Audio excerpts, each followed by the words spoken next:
जरा एक सवाल लेते हैं दूसरा। Let's say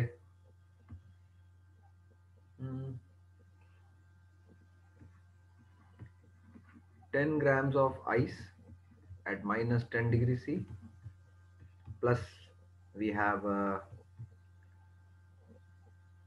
20 grams of water at 50 degrees C, and we have 5 grams of steam at 100 degrees C। ये आपको करना है। इनको मिक्स करने पर क्या होगा? तो मैं करूं या कर रहे हो ट्राई? तुम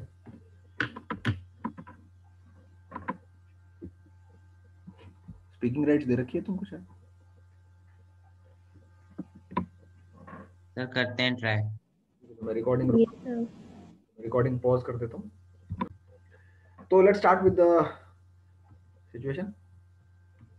तीनों को एक एक कदम। अब देखो मेरा तरीका तो यही रहेगा। हो सकता है तुम्हें लगता होगा नहीं सर मेरे मतलब you might have some more relevant, more easier method, comfortable method. तो कंफर्ट हमेशा रिलेटिव होता है। 10 ग्राम बर्फ माइनस 10 पे, तो पहले इसके जीवन का लैंडमार्क आएगा 10 ग्राम बर्फ 0 डिग्री सी पे। उसके बाद ये बनेगा 10 gram water at 0 degree C, और उसके बाद ये हीट अप होगा। हीट होके ये बनेगा 10 ग्राम वाटर। हाँ सर 670/7 आ रहा है। तो आओ जरा धनाधन में, तो फिर मेरी मदद कर दो यहाँ पे। So it is gonna be 10 into half into 10, so is it 50? हाँ सर 50 कैलोरी तो यहाँ पे लग गई। उसके बाद 800 कैलोरी यहाँ लग गई। उसके बाद 10 into 1 into 100, 1000 कैलोरी यहाँ लग गई।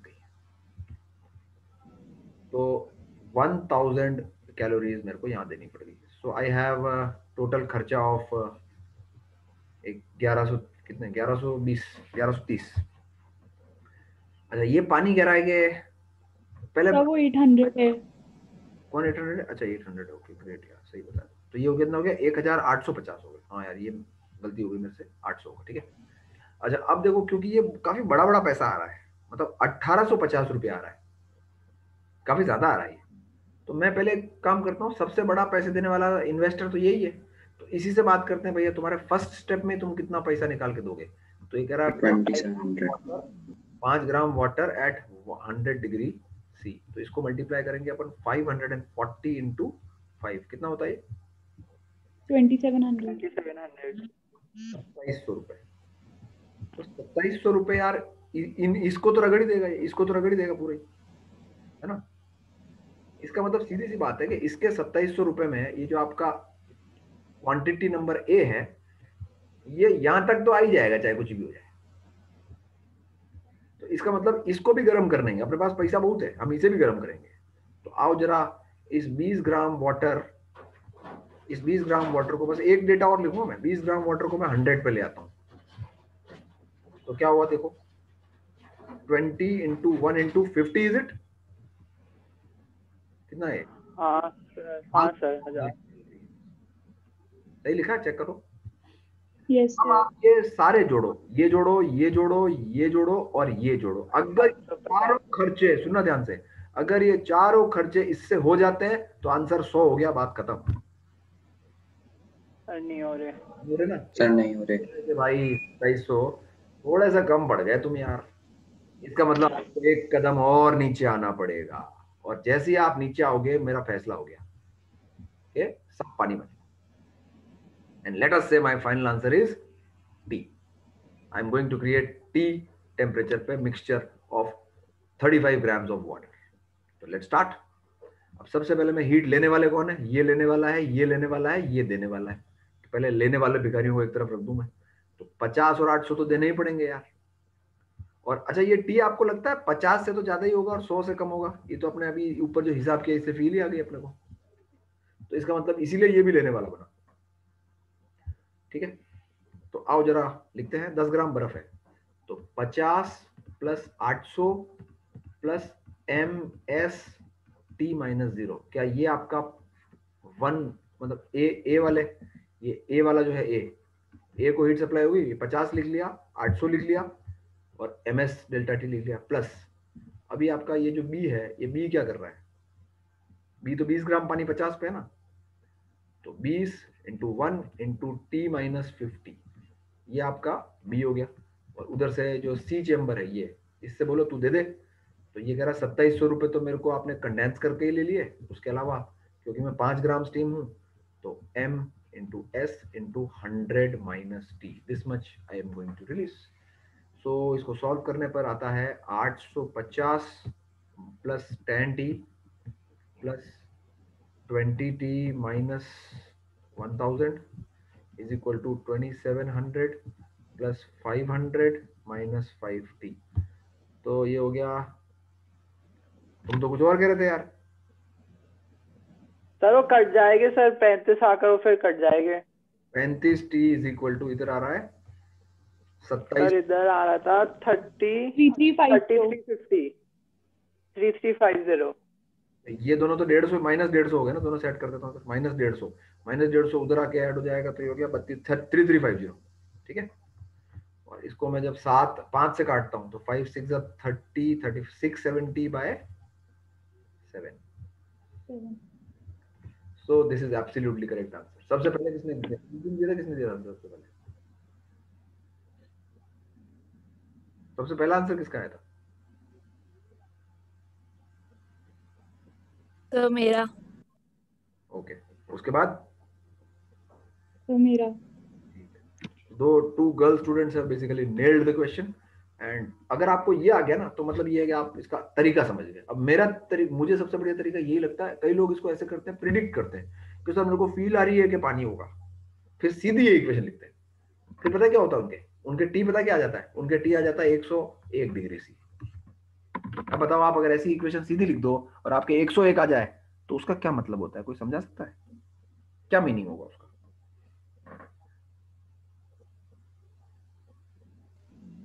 Latent heat of vaporization.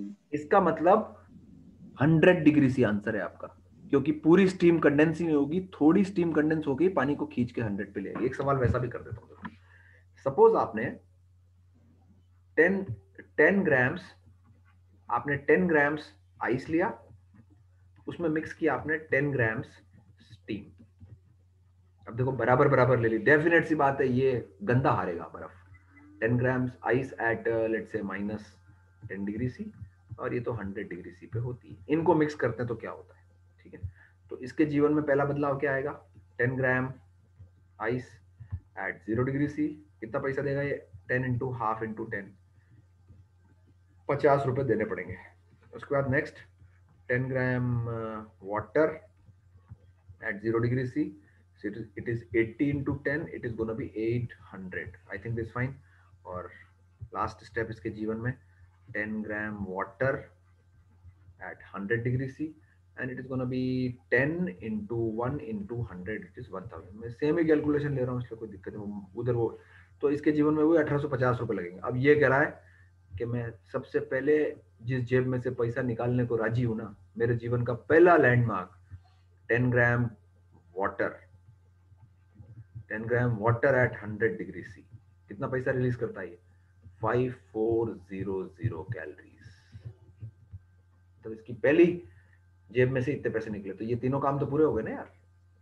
अब बताओ क्या होगा? Can you tell me what is now going to happen? क्या आंसर लिखोगे आप इस क्वेश्चन का? आंसर तो आ गया आपका। सर 850 कैलोरी के बराबर जितनी स्टीम बननी थी वो कंडेंस होकर वाटर बन जाएगी, बाकी स्टीम रह जाएगी। Answer is 100 degree C steam water mixture. Steam water mixture बनेगा। अच्छा, अभी कितनी स्टीम पिघलेगी? आप लिखोगे let's say m mass steam पिघलेगी, क्योंकि पूरी पिघलने का तो जरूरत ही नहीं ना, चाहिए ही नहीं पूरी।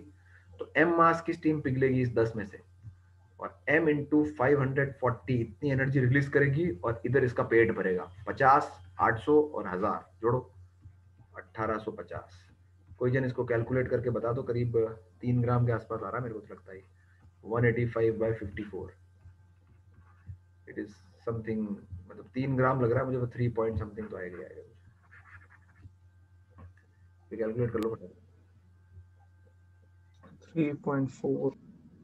3.4 ग्राम, तो 3.4 ग्राम स्टीम पिघलेगी, आप सोचिए 3.4, और बाकी 6.6 ग्राम्स जो है वो स्टीम ही रह जाएगी। सो दिस इज हाउ। एक और ऑप्शन, एक और वैरायटी ऑफ क्वेश्चन। कई बार भाई अब तक जितने भी सवाल अपन ने किए थे इसके पहले, उसमें स्टीम की बेचारे की इतनी हैसियत नहीं थी कि उनको ले आए। स्टीम को भी फुट डाउन करना पड़ रहा था, फर्स्ट स्टेप के बाद भी एक सेकंड स्टेप भी स्टीम को नीचे आना पड़ रहा था। लेकिन ये वो केस है जिसमें अब यही आपके कॉफी होती है, समझे, यही तुम्हारी कॉफी होती है, कॉफी मशीन। चमका नहीं चमका? मतलब आप सोचो कोल्ड कॉफी को सडनली हॉट कॉफी में कैसे कन्वर्ट किया, क्या देर लगी। अगर आपके पास स्टीम वेंडिंग मशीन है, अगर आपके पास स्टीम वाली मशीन है आपके पास, तो it will take mere 5 seconds to convert ice into उबलता हुआ पानी। सोचो आप स्टीम की क्या हैसियत है, गजब की। लेकिन स्टीम का कंटेंट अच्छा, तो कंटेंट तो अच्छा ही लिया ना यार, जितना बर्फ है उतना ही स्टीम लिया मैंने। सो दैट इज वाई एक शादी पार्टी में जो धराधन धराधन वो स्टीम से गर्म करता, वो मशीन जो होती है वो उसके अंदर पानी होता है। अच्छा वो पानी गंदा भी यूज कर लेगा तो फर्क नहीं पड़ेगा। वो जो शादी बारात में क्योंकि उबलता हुआ पानी यार, सारे कीटाणु तो मर ही गए होंगे। स्टीम के साथ कभी कीटाणु उड़ के थोड़ी आते हैं ऊपर, है ना, गंदगी भी नहीं उड़ के आती, वो तो बिल्कुल स्टीम होती है परफेक्ट। ठीक है, तो इट्स ऐसा भी अनसेफ नहीं होता वो कॉफी मशीन से, वो जो उबलने वाली कॉफी वाली मशीन से जो आप शादी पार्टी में कॉफी पीते हैं। Okay, 2 more things to go. एक बात होती है हीट कैपेसिटी, ये भी एक शब्द है जो आपको सुनने को मिलेगा, हीट कैपेसिटी। कई बार वो हीट कैपेसिटी दे देते हैं, तो ये एक सिचुएशन स्पेसिफिक चीज है। Heat capacity is Q required by a specific body और substance for 1 degree C rise. Rise की स्पेलिंग गलत लिखी है, RI, है ना। मतलब आपके पास कोई एक दड़बा है, उसकी हीट कैपेसिटी में पता है कैसे दूंगा। फॉर एग्जाम्पल कोई एक मेरे पास एक पत्थर है, उसकी हीट कैपेसिटी फॉर एग्जाम्पल हो सकती है 2 कैलोरी पर डिग्री C। मास हट गया नीचे से, मतलब इस ऑब्जेक्ट का 1 डिग्री C अगर मेरे को टेम्परेचर बढ़ाना है, इस ऑब्जेक्ट का अगर मेरे को 1 डिग्री C टेम्परेचर बढ़ाना है, तो मेरे को 2 कैलोरी देनी पड़ेगी। और अगर आप ध्यान से देखें तो अब तक आपका फॉर्मूला क्या था, Q is equal to MS delta T था ना। तो ये M इंटू एस को आप मल्टीप्लाई कर दो, मास मल्टीप्लाई कर दो, तो ये हो जाता है heat capacity into delta T। ठीक है, ये तो हुआ, किलोग्राम हट गया ना नीचे से, ग्राम हट गया, sorry, gram kilogram whatever it is. So if heat capacity is given, you can just confirm and you can just consider that वो मास MS दे रखा है, MS की जगह H लगा दो बस। भाई अपन M और S दोनों को मल्टीप्लाई कर रहे थे अब तक। तो ये फिर क्या मटेरियल मतलब ऑब्जेक्ट स्पेसिफिक चीज होती है। जैसे कोई आपसे ये नहीं कह सकता कि हीट कैपेसिटी ऑफ वाटर बताओ मेरे को। अबे हीट कैपेसिटी ऑफ वाटर में स्पेसिफिक हीट तो मुझे पता ही है, मास कैसे लाऊंगा मैं? मास तो तुम जितना लोगे उतना मल्टीप्लाई करूंगा ना उससे। So if he is asking heat capacity means he wants you to multiply the mass of the particular setup which you have taken into specific heat. So is it okay? कभी कभी वो आपको ऐसे heat capacity दे देगा किसी चीज की, तो MS की जगह आप H ले लेना। Will that be comfortable? Yes, sir. जैसे एग्जांपल ले लेते हैं, जैसे कोई ऑब्जेक्ट है, ये मेरे पास पानी पड़ा है, ठीक है, मेरे पास करीब 2 किलो पानी है और उसका टेम्परेचर 20 डिग्री C है। इसके अंदर एक ऑब्जेक्ट को डिप करेंगे, इस ऑब्जेक्ट को इसके अंदर छोड़ देंगे। इस ऑब्जेक्ट का टेम्परेचर है 80 डिग्री C और इसकी हीट कैपेसिटी दे रखी है मुझे, इसकी heat capacity, and that is say around 1000 joules per degree C ये दे रखी है। तो बोलेगा कि इसको इसके अंदर डालेंगे तो बताओ इस फाइनली इस पूरे अंदर के ताम झाम का टेम्परेचर कितना होगा। तो आप लिखोगे ऑब्जेक्ट 80 डिग्री पे था, ऑब्जेक्ट हीट देने वाला है, तो ठीक है, object, let us say the final answer is T, then the object is going to be ठंडा। सो ऑब्जेक्ट कितनी हीट रिलीज करेगा? 1000 इंटू 80 माइनस T, इतनी तो ऑब्जेक्ट रिलीज करेगा। और पानी गेन कितनी करेगा? 2 किलो इंटू, अब देखो किलोग्राम में आ गया, तो किलोग्राम में पानी की स्पेसिफिक हीट होती है 4200 किलोग्राम में, और टेम्परेचर इसका कितना होएगा? T माइनस 20, है ना। अगर किलोग्राम में, अब आप बोलो सर ये तो किलोग्राम में कहां से आ गया एकदम से, तो कोई बात नहीं, आप इसको कैलोरी में कर लो, लेकिन फिर उसने यहाँ जूल में दिया तो ये भी कैलोरी में कन्वर्ट करना पड़ेगा। मतलब you can convert this into 4200 calories,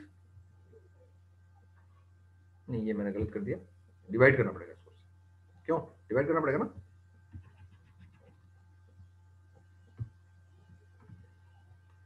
एक 1000 अपॉन 4.2 कैलोरीज पर डिग्री C, ये करना पड़ेगा। ठीक है जी। और फिर पानी की आप क्या लोगे, क्योंकि ये 2000 ग्राम है तो यहाँ 2000 लिख देना इस जगह। मतलब ऑल्टरनेटिवली इसी चीज को आप क्या लिख सकते हो पता है, 1000 upon 4.2 into 80 minus T is equal to 2000 into 1 into T minus 20। जरा चेक करो क्या है, दोनों इक्वेशन सेम है क्या, चेक करो। हाँ सर, वो उधर जाकर वही हो जाएगा 4.2 उधर जाकर। दोनों में से जो भी आपको कंफर्टेबल लगे, both are okay, both are. इसको सॉल्व करके आप टी निकाल सकते हो। सो दिस वेज ये जो मैंने सवाल किया उसमें मैंने हीट कैपेसिटी का यूज बताया, हीट कैपेसिटी। ठीक है। अच्छा, एक आखिरी चीज इसके अंदर और होती है, but before that let me tell you एक और चीज बता दूं। इसमें टेम्परेचर वर्सेस हीट सप्लाइड, कभी आप स्टार्ट लें तो जैसे किसी टेम्परेचर पे आपने शुरू किया है, तो किसी ऑब्जेक्ट को सॉलिड स्टेट में आपने गर्म करना शुरू किया, तो पहले उसका टेम्परेचर राइज करेगा ऐसे, फिर उसका टेम्परेचर कुछ देर के लिए कांस्टेंट हो जाएगा, फिर वापस राइज करेगा, फिर कांस्टेंट हो जाएगा, फिर वापस राइज करना शुरू करेगा। This is the general heating curve. General heating curve, अगर आप एक कांस्टेंट रेट से गर्म करते जाएंगे, कांस्टेंट रेट कांस्टेंट रखना, बस हीट सप्लाई करनी, बदलते मत रहना, तो ऐसा एक जनरल हीटिंग कर्व होता है। तो क्या समझते हो तुम इससे, मतलब क्या लगा, ये लगी क्या सांप बना दिया। वैसे बताऊं आपको, इस स्टेट में वो सॉलिड था और गर्म करने पर वक्त ये हीट दिए जा रहे हो ना, आप हीट देते जाओ, हीट देते रहो, तो हीट देते रहो तो वो गर्म करते रहोगे, कैसे बढ़ता जाएगा। मतलब ये आपको अगर कांस्टेंट हीटिंग रेट है ना, तो इस क्यू की जगह वो टाइम भी दे सकता है। अगर कांस्टेंट हीटिंग रेट नहीं है तो फिर वो क्यू देगा सिर्फ कि भाई मैंने इतनी हीट दी, कैसे भी दी, उससे आपको क्या मतलब है। हीट देने पे तो गर्म होता है, तो जो मैं हीट देता जाऊंगा उससे एक लीनियर रेट से हीट के साथ उसका टेम्परेचर बढ़ता जाएगा। लेकिन अगर ये ग्राफ टाइम के अगेंस्ट दिया है तो फिर हीटिंग रेट क्या होनी जरूरी है, हीटिंग रेट कांस्टेंट। ये समझेगा तुम भाई, वक्त के साथ आपका टेम्परेचर बराबर रेट से कैसे बढ़ सकता है बताओ मेरे को। सॉलिड स्टेट में हीटिंग रेट कांस्टेंट है, स्पेसिफिक हीट कांस्टेंट है, हर बराबर अंतराल में आप बराबर हीट दे देते होगे उसको, तो बराबर बराबर टेम्परेचर बढ़ता जा रहा है, इसलिए तो ग्राफ स्ट्रेट लाइन बनी। Is it okay? ओके नहीं?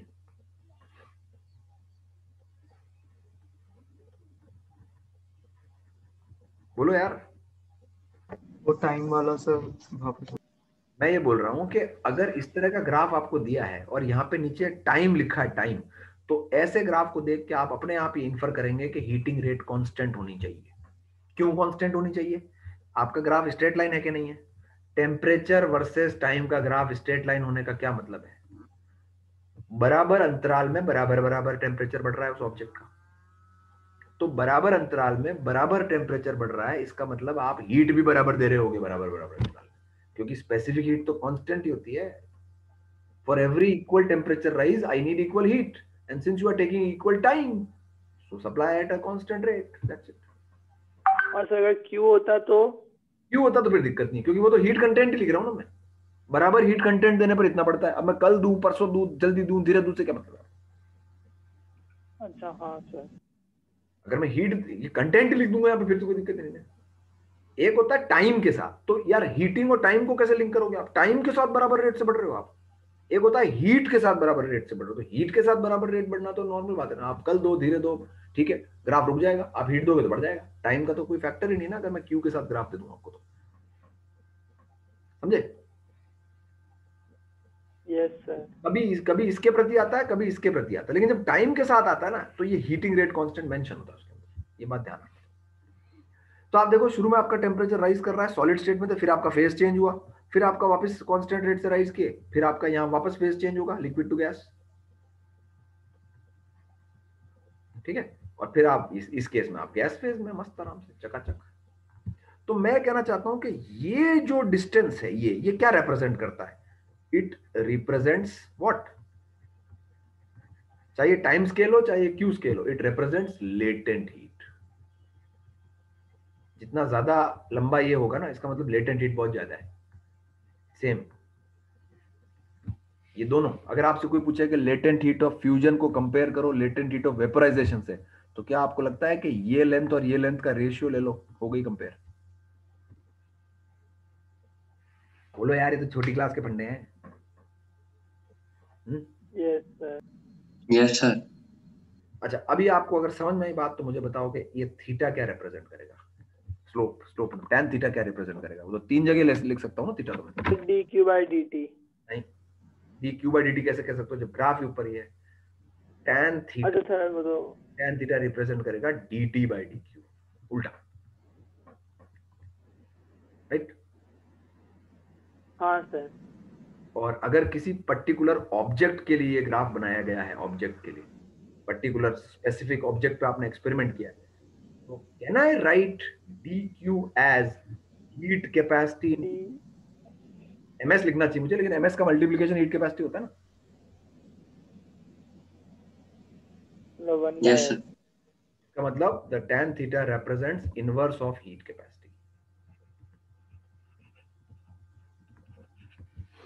It means, it perfectly means कि अगर आपसे कोई बोलता है कि tan theta 1 upon tan theta 2 क्या होता है बच्चे, तो क्या बोलोगे?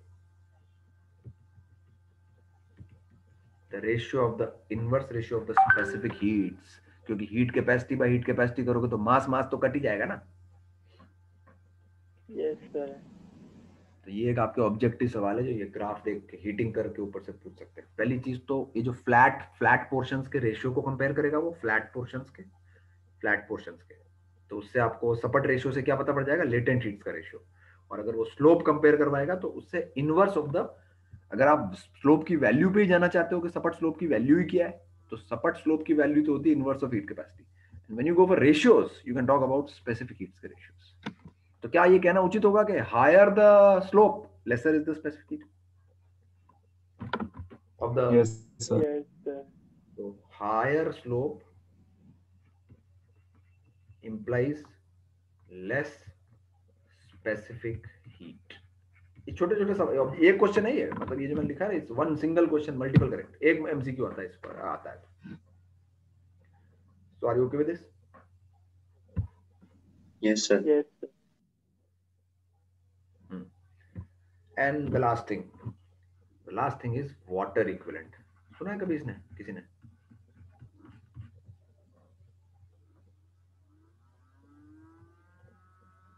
कई बार क्या होता है, ये जनरली दिया जाता है वेसल्स के लिए। एक वेसल है, फॉर एग्जांपल एक वेसल है, ठीक है। वाटर इक्विवेलेंट का मतलब होता है कि generally it is used for vessels, generally used for vessels जिसमें पानी रखा है, या कोई ऐसे ऑब्जेक्ट जिनकी स्पेसिफिक हीट वगैरह पता नहीं है, मालूम नहीं है। तो जनरली वेसल्स के लिए ऐसा बोला जाता है कि इस वेसल का वाटर इक्विवेलेंट है 5 ग्राम। इसका क्या मतलब है? इसका मतलब ये है कि इस वेसल को आप 5 ग्राम पानी के बराबर मान लो।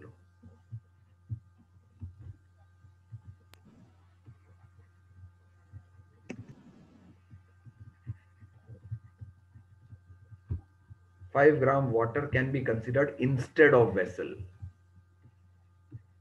can be taken instead of vessel। समझे? अगर आपको वाटर इक्विवेलेंट दिया है एक वेसल का 5 ग्राम, तो आप अगर देसी भाषा में कहो तो है कि भाई इस वेसल को 5 ग्राम पानी से रिप्लेस कर दो, या और बहुत सोफिस्टिकेटेड भाषा में कहोगे तो होगे the heat capacity of the vessel, the heat capacity of vessel, heat capacity of vessel is same as the heat capacity of 5 gram water। समझे? मतलब ये Yes, sir. यूज क्या है इसका? ये आ गया यूज। एक सवाल कर लेते हैं। एक वेसल है, ध्यान से सुनना। अच्छा एक बात सुनो, ये जब मैं वाटर इक्विवेलेंट की बात करूंगा ना, तो आप उसको पानी मानोगे तो पानी वो वाला पानी मानना जिसकी स्पेसिफिक हीट 1 है। अब आप देखो, ये एक वेसल है, इसका वाटर इक्विवेलेंट है 5 ग्राम, ठीक है। इसमें मैंने पानी रख रखा है, मतलब पानी रख भी रखा है, इसमें 40 ग्राम पानी है, तो 50 वाटर इक्विवेलेंट देने की जगह वेसल का डेटा भी तो दे सकते हैं कि मतलब वेसल का मास और उसकी। देने में तो वो तो तुम सलाह दे रहे हो उसको सवाल तो तुम्हारे सवाल पे अपन सलाह थोड़ी दे सकते हैं, तो दे देगा वाटर इक्विवेलेंट, फिर तुम कहोगे सर ये क्या आ गया, ऐसा क्यों दिया इसने। तो अगर किसी वेसल में पानी है तो वेसल का टेम्परेचर क्या मानते हो तुम, जो पानी का है वही तो मानोगे स्टैंडर्ड कंडीशंस में। इसमें मैं डिप करने वाला हूं 10 ग्राम बर्फ, 10 ग्राम बर्फ डिप करूंगा, ठीक है, 0 डिग्री सी वाली इसमें डिप करूंगा। तो मेरे को अब फाइनल मिक्सचर का मामला चाहिए, ओके। तो मेरा जवाब होगा 10 ग्राम, लेट अस से फाइनल आंसर इज टी, क्योंकि देखो ये आइस है तो ये पिघलेगा, है ना, आइस है तो पिघलेगा। तो मैं मानता हूं कि यार फाइनल आंसर पानी का ही आना चाहिए, क्योंकि पानी भी काफी है, वेसल भी काफी है, मेरे को ऐसा लगता है ना।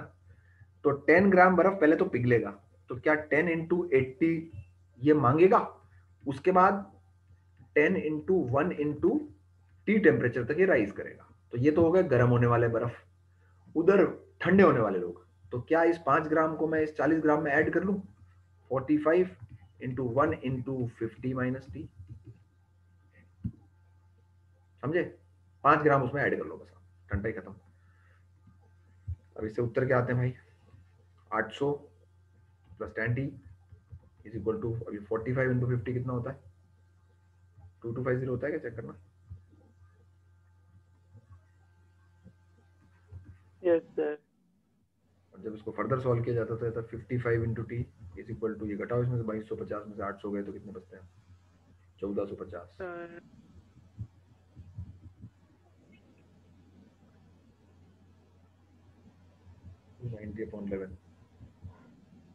करीब 28 डिग्री सी के आसपास आएगा रफली। So 26 4/11. अच्छा वो फ्रैक्शन में कर दिया तुमने, 26 आया ना करीब, 26 तो करीब करीब इतना आ गया। तो ये एक यूज है इसका वाटर इक्विवेलेंट, ठीक है, समझो तो यस बोलो, मैं एक सवाल और करूंगा इस पर तुरंत। Yes sir. सर ये कैलकुलेशन तो समझ आ गई, पर ये वाटर इक्विवेलेंट मतलब होता कैसे, ये समझ नहीं आ रहा। अरे वाटर इक्विवेलेंट एक तरीका है डेटा देने का, इट्स वन मेथड कि भाई आप इसको उसको पानी के बराबर मान लो, उसमें क्या प्रॉब्लम। मतलब सर जो स्पीकर का राइज हो रहा है वो अपन पानी के वाटर के इक्विवेलेंट वाटर से रेशियो दे दिया ना उसको, बेसिकली तुमको उसने एक रेशियो दे दिया कि भाई आप इसको पानी मान सकते हो। अभी देखो अभी तो सरप्राइज आ रहा है तुम्हारे लिए, वाटर इक्विवेलेंट 5 ग्राम, इसमें बर्फ पड़ा हुआ है, बर्फ 20 ग्राम बर्फ है, ठीक है, -10 डिग्री सी पे मेरे को इसको गर्म करना है। आई वांट के पूरे का पूरा टेम्परेचर 10 डिग्री सी हो जाए, कितनी हीट लगेगी बताओ, Q required to bring the entire stuffs का टेम्परेचर टू 10 डिग्री। अब देखो सबसे पहले तो मैं बर्फ का हिसाब लिखूंगा, बर्फ कह रहा है पहले मैं -10 से 0 पे आऊंगा, सो 20 इंटू हाफ इंटू 10, ये तो मैं -10 से 0 पे आया, प्लस फिर मैं पिघलूंगा 20 इंटू 80, ओके, फिर मैं ms डेल्टा टी, ये तो बर्फ लेगा, this is the requirement of ice. अब कंटेनर पता क्या कह रहा है, कंटेनर कह रहा है मैं तो भैया -10 से सीधा ही 10 पे जाऊंगा, मुझे वो लेटेंट हीट वाले एस्पेक्ट्स मत देना, although my water equivalent is 5 gram, but इसका सिंपल फॉर्मूला होता है 5 इंटू 1 इंटू -10 से +10 बोले तो 20, टू बी नोटिस्ड। ये है कंटेनर का मामला। इसमें यूं नहीं लेना कि सर वो पानी तो अगर ये असली में पानी होता तो ये लेटेंट हीट भी तो मांगता, और असली में पानी होता तो बर्फ के दौरान तो इसका टेम्परेचर अलग होता, वो सब नहीं लेना, समझे। तो क्यों नहीं लेना मतलब, अरे वो है ही नहीं इतना। एक बात बताओ, लोहे का कंटेनर कभी सपाट पानी जैसे बिहेव कर सकता है क्या, मतलब -1 से 0 आ रहा है, फिर 0 से 1 आ रहा है, तो बीच में लेटेंट हीट कैसे मांग ली तुमने यार, देखा जाए तो तुम पानी थोड़ी हो गया, वेसल अगर लोहे का है। सर अगर उसका बीच में इस टेम्परेचर के बीच में कोई बॉइलिंग मेल्टिंग पॉइंट ऐसा आ गया, फिर अपन को क्या पता लगेगा वो। अरे यार मेटल्स का ऐसे थोड़ी होता, कौन से मेटल देखा तुमने जो पिघल जाते हैं यार, तो वो नहीं देगा ना फिर। तो मतलब then water equivalent is not the appropriate way of giving the data. हाँ सर, ओके सर। ठीक है ना।